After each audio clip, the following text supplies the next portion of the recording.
Todos os anos, quando as luzes se acendem e os cânticos ecoam, uma velha pergunta ressurge nas conversas modernas. O Natal é realmente cristão? Ou a igreja apenas roubou uma festa pagã?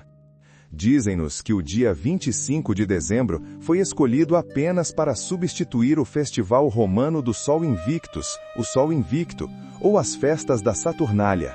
Dizem que foi uma jogada de marketing do imperador Constantino para facilitar a conversão das massas. Mas se escavarmos as bibliotecas empoeiradas da igreja primitiva, se lermos os textos escritos muito antes de Constantino nascer, encontraremos uma história diferente.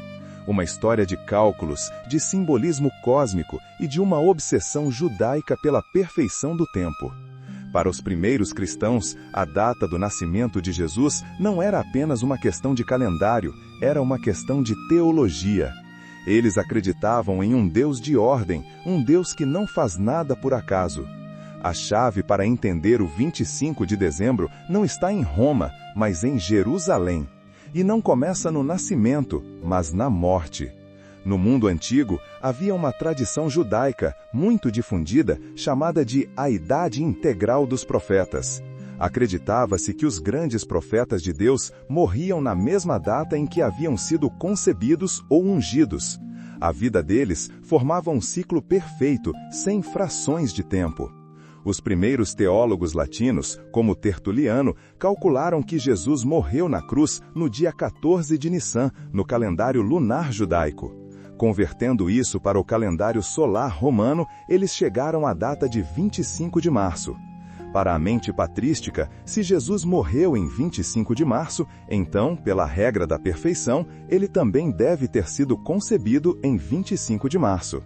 O dia 25 de março tornou-se assim a data da Anunciação, o momento em que o arcanjo Gabriel visitou Maria e o Verbo se fez carne. Era o equinócio da primavera, o dia em que, segundo a tradição, Deus criou o mundo. Era poético, o dia da primeira criação seria também o dia da nova criação no ventre de Maria. E aqui está a matemática simples que desmonta o mito pagão. Se você adicionar exatamente 9 meses a 25 de março, você chega a 25 de dezembro. Muito antes de o culto ao Sol Invicto ser oficializado em Roma pelo imperador Aureliano em 274 DC, os cristãos já estavam fazendo esses cálculos. Hipólito de Roma, um dos teólogos mais importantes e rigorosos do início do século III, escreveu em seu comentário sobre Daniel, por volta do ano 200, disse assim: a primeira vinda de Nosso Senhor na carne ocorreu em Belém, 8 dias antes das calendas de janeiro, uma quarta-feira. 8 dias antes das calendas de janeiro é a forma romana de dizer 25 de dezembro. Isso significa que os cristãos já falavam dessa data quando ainda eram perseguidos, quando se escondiam nas catacumbas, muito antes de terem qualquer poder político para cristianizar festivais imperiais. Claro, os pais da igreja não ignoravam o simbolismo do sol. Eles sabiam que os pagãos celebravam a luz no inverno, mas eles não viam o Natal como uma cópia do sol pagão. Eles viam o sol pagão como uma sombra pálida da verdade cristã. Santo Agostinho, séculos depois, diria em um sermão de Natal dizendo: nós não celebramos o sol, mas aquele que criou o sol. Para eles, o solstício de inverno, o momento mais escuro do ano, quando os dias começam a ficar mais longos, era o cenário cósmico perfeito preparado por Deus desde a fundação do mundo para a chegada da luz verdadeira. São Cipriano exclamava: ó, quão maravilhosamente a providência agiu para que naquele dia em que o sol nasce, nascesse o Cristo. Portanto, o 25 de dezembro não foi um furto, foi uma reivindicação. Foi a igreja dizendo ao mundo: vocês adoram o astro que nasce e morre todos os dias. Nós adoramos o sol da justiça, que nasceu para nunca mais se pôr. Mas resolver a data é apenas o começo. A verdadeira questão que fascinava os pais da igreja não era quando ele nasceu, mas por quê? Por que o infinito se tornaria um bebê? Por que o Criador das galáxias se deixaria envolver em panos e colocarem em um coxo de animais? Para responder a isso, precisamos ouvir a voz de um gigante, um homem pequeno em estatura, apelidado de o Anão Negro por seus inimigos, mas que possuía a mente mais brilhante do século IV, Santo Atanásio de Alexandria. No próximo bloco, abriremos sua obra-prima sobre a encarnação e descobriremos o motivo audacioso, quase escandaloso, pelo qual Deus desceu à Terra. Uma razão que vai muito além do perdão dos pecados.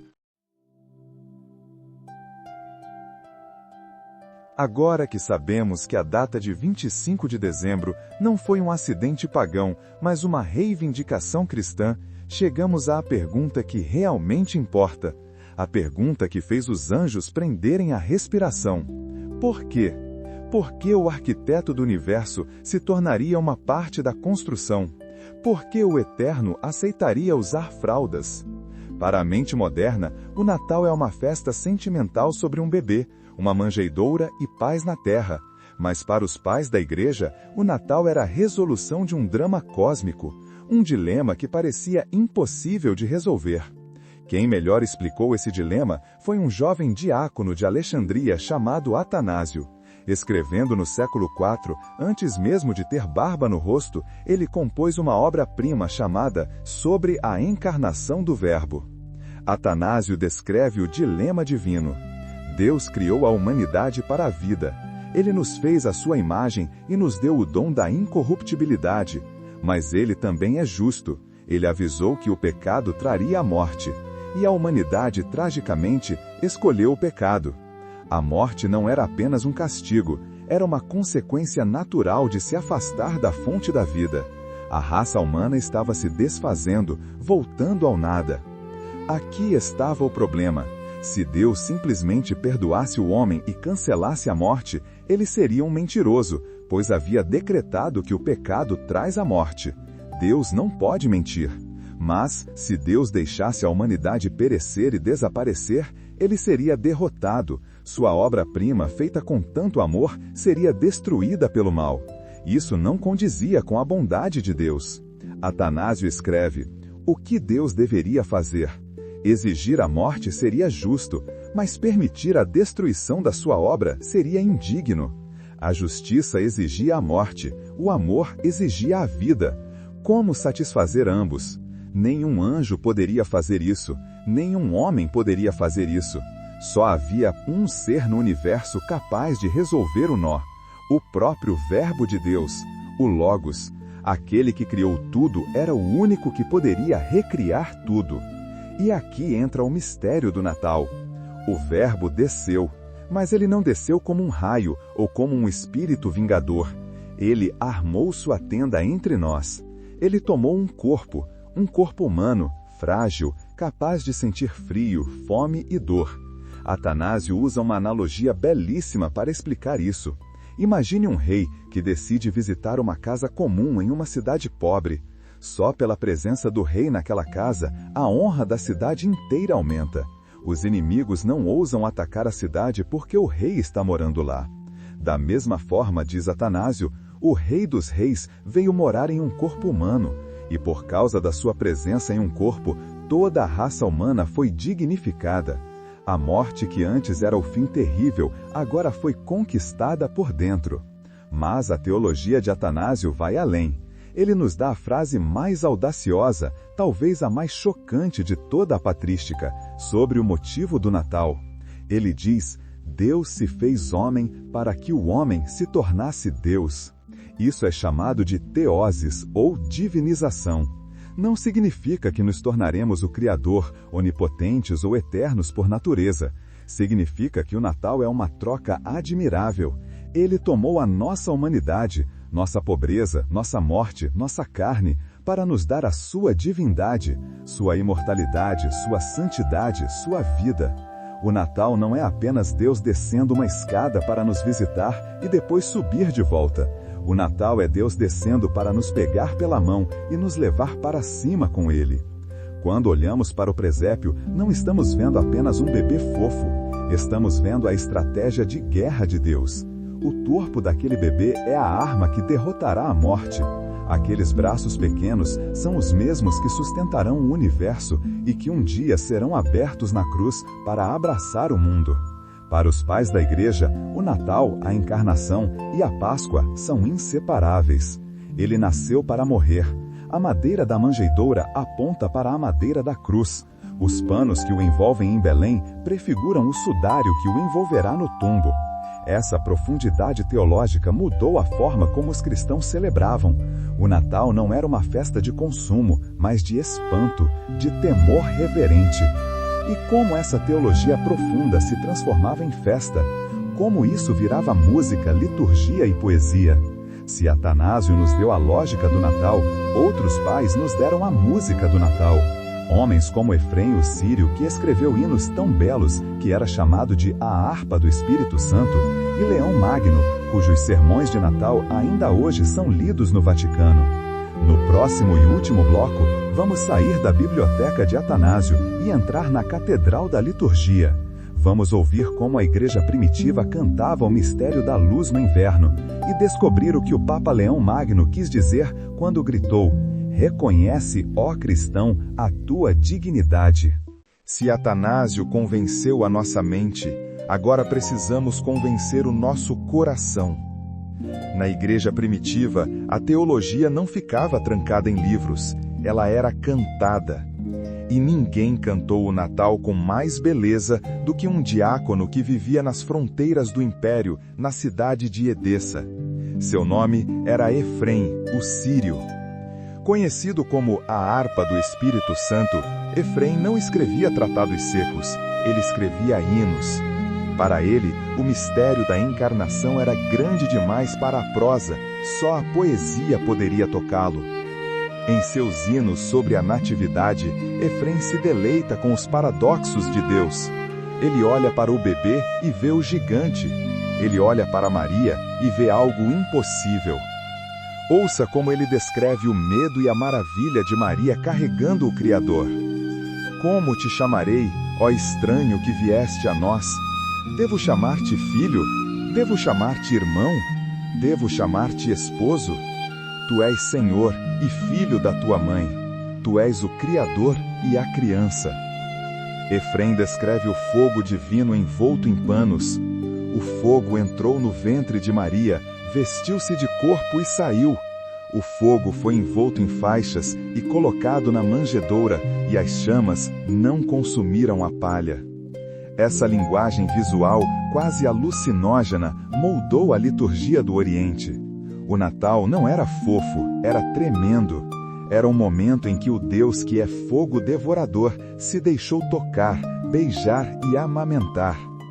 Enquanto Efrém cantava no Oriente, no Ocidente, uma voz poderosa ecoava em Roma no século V. A voz de um papa que enfrentou Átila o Huno, desarmado, e que sabia exatamente o peso da autoridade espiritual. São Leão Magno. Os sermões de Natal de Leão são, talvez, os textos mais citados em toda a história da liturgia latina. Ele não estava interessado apenas na história de Belém, ele estava interessado na nossa história. No seu famoso Sermão 21, pregado na noite de Natal, Leão lança um imperativo que reverbera até hoje. Ele não diz, "Parabéns, Jesus". Ele se vira para a congregação e grita, "Agnosio Christiani, dignitatem tuam". Reconhece, ó cristão, a tua dignidade. Ele continua, "Lembra-te de quem é a cabeça e de quem é o corpo de que és membro. Lembra-te de que foste arrancado do poder das trevas e trazido para a luz e o reino de Deus". Por que temos dignidade? Não por nossos méritos, mas porque Deus se uniu à nossa natureza. Leão explica que no Natal, a natureza humana foi elevada a uma altura inimaginável. Nós nos tornamos participantes da natureza divina. Desprezar a si mesmo ou viver em pecado agora é um insulto não apenas a Deus, mas à própria humanidade que Deus vestiu. Não voltes à tua antiga baixeza, adverte Leão. Não esqueças que agora tu és templo do Espírito Santo. Essa é a mensagem revolucionária do Natal patrístico. O Natal não é sobre presentes que damos uns aos outros, é sobre a dignidade que recebemos dele. é a festa da nobreza humana restaurada. E há um último segredo que os pais nos ensinam, o conceito do ode, o hoje litúrgico. Quando a igreja celebra o Natal, ela não está fazendo uma reconstituição histórica como uma peça de teatro escolar. Para os pais, a liturgia quebra o tempo. Quando cantamos "Hoje nasceu para nós o Salvador", não é uma metáfora. Na liturgia, o tempo cronológico, cronos, é suspenso e entramos no tempo de Deus, kairos. O evento de Belém se torna presente agora. O mesmo Cristo que nasceu na manjedoura, nasce no altar e nasce na alma do crente. Orígenes dizia: de que adianta Cristo ter nascido em Belém uma vez, se ele não nascer na tua alma hoje? O Natal, portanto, é um evento contínuo. É a luz invadindo o inverno perpetuamente. Ao olharmos para as luzes que enfeitam nossas cidades hoje, muitas vezes vemos apenas comércio e ruído. Mas se usarmos as lentes dos pais da igreja, de Hipólito, Atanásio, Efrém e Leão, veremos outra coisa. Veremos a vitória da ordem sobre o caos. Veremos o fogo que não queima a palha. Veremos a estratégia de um Deus que se fez pequeno para nos fazer grandes. Que neste Natal não celebremos apenas o sol que nasce no céu, mas o sol da justiça que nasce em nós. Reconhece, ó cristão, a tua dignidade. O inverno passou, a luz chegou.